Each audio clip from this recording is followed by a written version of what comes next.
Evidencia a partir de lesiones más allá de las cortezas prefrontales. Existe otra importante condición que comparte la matriz de Pinas-Cage, aunque los pacientes afectados no se parezcan superficialmente a Cage. La anosognosia, que es como se conoce a esta condición, es una de las presentaciones neuropsicológicas más excéntricas con que uno puede encontrarse. La palabra, que deriva del griego nosos, enfermedad, y gnosis, conocimiento, denota la incapacidad de reconocer que uno está enfermo. Imagínese el lector a la víctima de un ataque apopléctico grave, que tiene el lado izquierdo del cuerpo completamente paralizado y es incapaz de mover la mano y el brazo, la pierna y el pie, y que tiene la cara medio paralizada y es incapaz de mantenerse en pie o de andar. Y ahora imagínese a esta misma persona que no se da cuenta del problema, que indica que posiblemente no le ocurre nada, que a la pregunta ¿cómo se siente usted? Contesta con un sincero bien. El término anosognosia se ha utilizado a sí mismo para designar la inadvertencia de ceguera o de afasia. En mi argumentación me refiero únicamente a la forma prototípica de la condición, tal como se ha indicado antes y tal como fue descrita por primera vez por Babinski. Alguien que no estuviera familiarizado con la anosognosia podría pensar que esta negación de la enfermedad está motivada psicológicamente, que es una reacción adaptativa a la aflicción previa.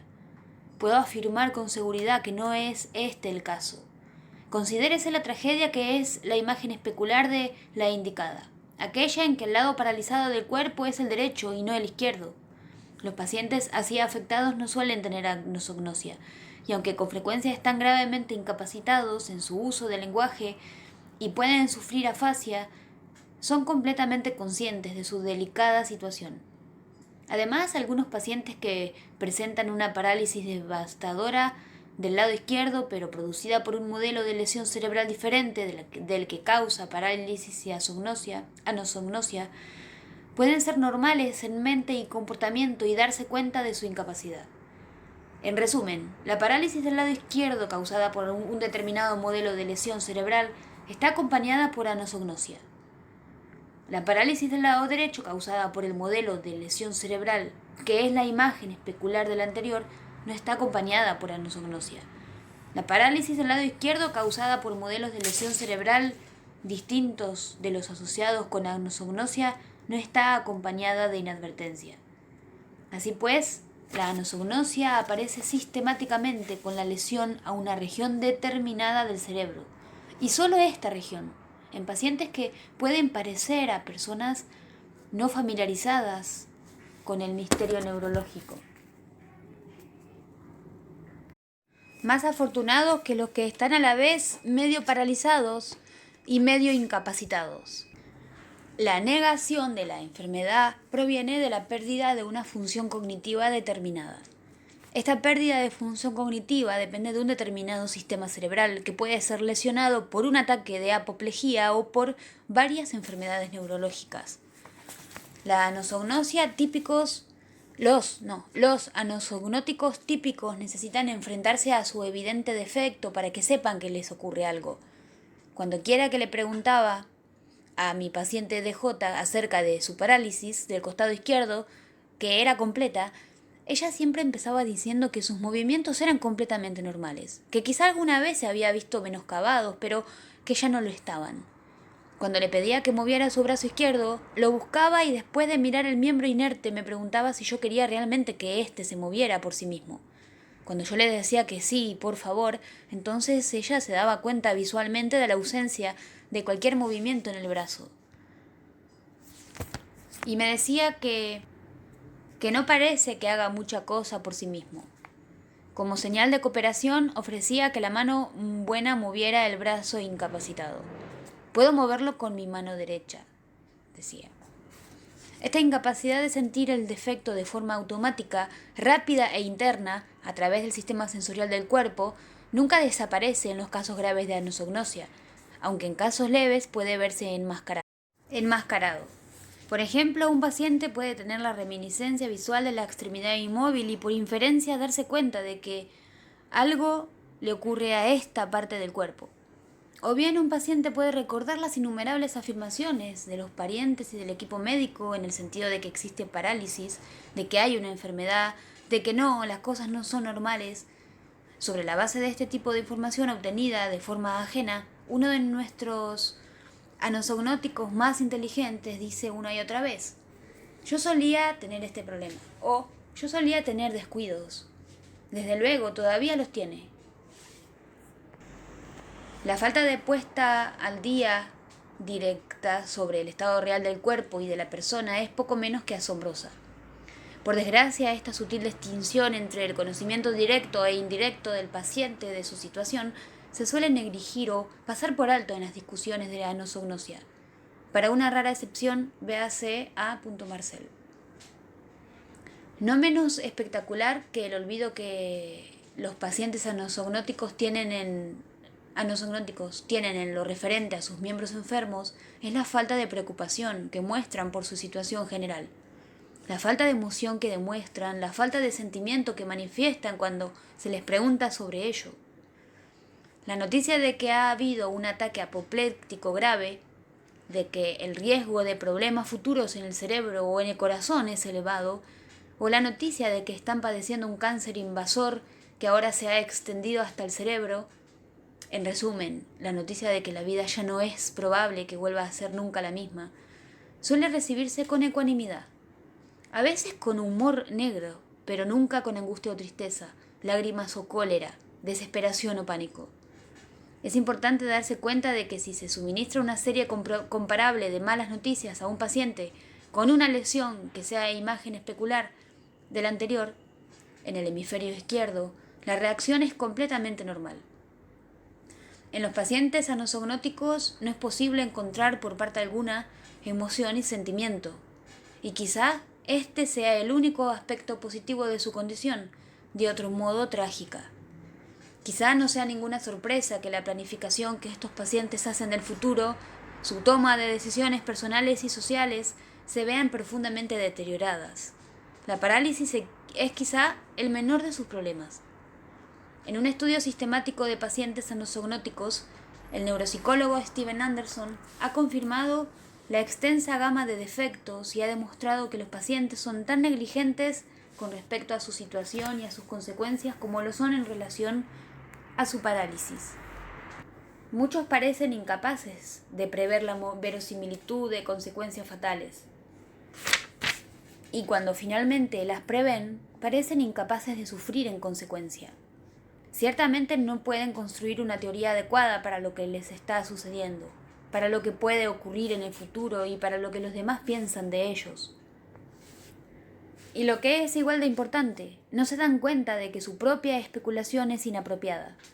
Cuando la imagen que se tiene de uno mismo se halla tan comprometida, puede que no sea posible darse cuenta de que los pensamientos y las acciones de uno mismo ya no son normales.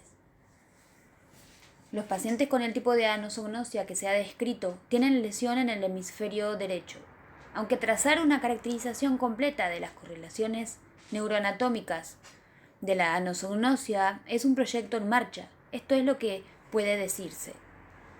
Existe lesión a un grupo selecto de cortezas cerebrales derechas que se conocen como somatosensoriales.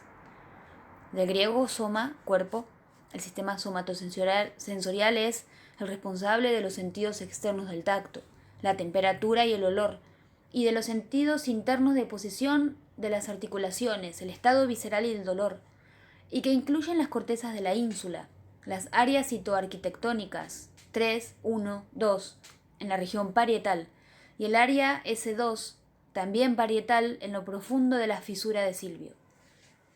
Adviértase que, cuando quiera que utilizo el término somático o somatosensorial, tengo en mente el soma, o cuerpo en sentido general, y me refiero a todos los tipos de sensación corporal, incluidas las sensaciones viscerales. La lesión afecta asimismo a la materia blanca del hemisferio derecho, desorganizando la interconexión entre las regiones mencionadas más arriba, que reciben señales de todo el cuerpo, músculos, articulaciones, órganos internos, y su interconexión con el tálamo, los ganglios basales y las cortezas motrices y prefrontales. La lesión parcial al sistema de multicomponentes aquí descrito no causa el tipo de anosognosia que estoy comentando. Hace tiempo que mi hipótesis de trabajo es que las regiones del cerebro que se intercomunican dentro de la región general del hemisferio derecho lesionada en la anosognosia probablemente producen, a través de sus interacciones cooperativas, el mapa más completo e integrado del estado actual del cuerpo de que el cerebro puede disponer. El lector puede preguntarse por qué este mapa está sesgado hacia el hemisferio derecho en lugar de ser bilateral. Después de todo, el cuerpo tiene dos mitades simétricas. La respuesta es que tanto en la especie humana como en las no humanas, las funciones parecen repartirse asimétricamente en ambos hemisferios cerebrales, por razones que probablemente tienen que ver con la necesidad de un controlador final y no de dos, cuando se trata de elegir una acción o un pensamiento. Si ambos lados tuvieran igual voz a la hora de efectuar un movimiento, la persona podría acabar con un conflicto. La mano derecha podría interferir con la izquierda, y se tendrían menos posibilidades de producir pautas coordinadas de movimientos, que implicaran a más de un miembro. Para gran variedad de funciones, las estructuras de un hemisferio han de tener ventaja. Se dice que estas estructuras son dominantes. El ejemplo mejor conocido de dominancia corresponde al lenguaje. En más del 95% de las personas, incluidas muchas que son zurdas, el lenguaje depende mayoritariamente de estructuras del hemisferio izquierdo.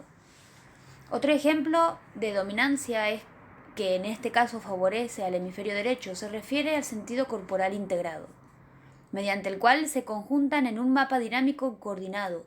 Por un lado, la representación de los estados viscerales y por otro, la representación de los estados de los componentes del aparato musculoesquelético de las extremidades, el tronco y la cabeza. Adviértase que no se trata de un mapa sencillo y contiguo, sino más bien de una interacción coordinada de señales en mapas separados.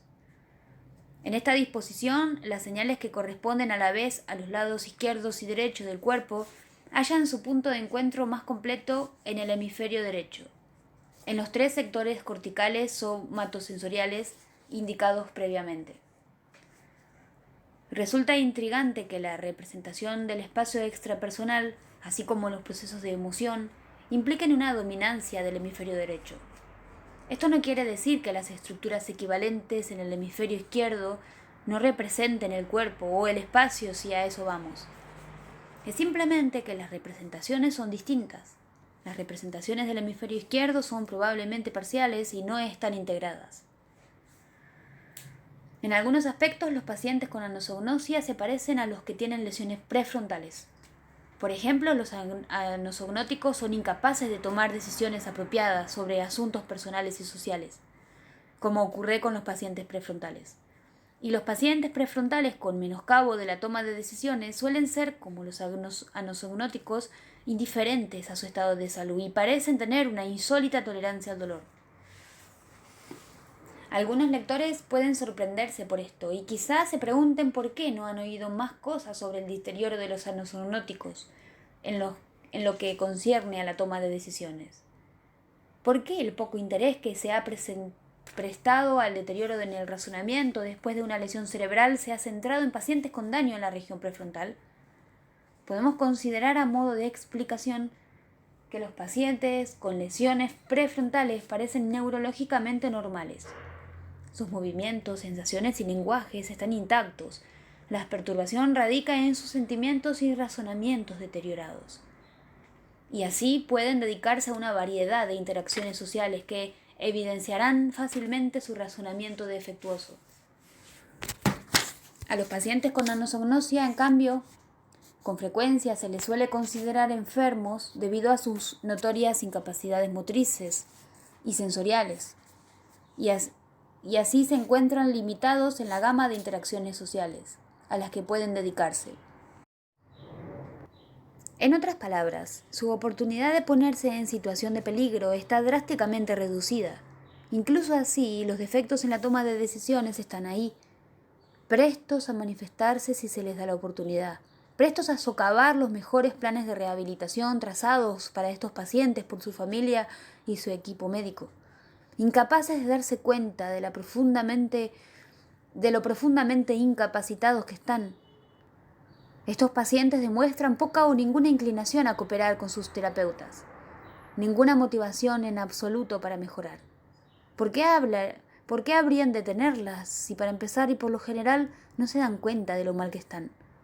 La apariencia de buen humor o indiferencia es engañosa, puesto que tales apariencias no son voluntarias, sino están basadas en un conocimiento de la situación.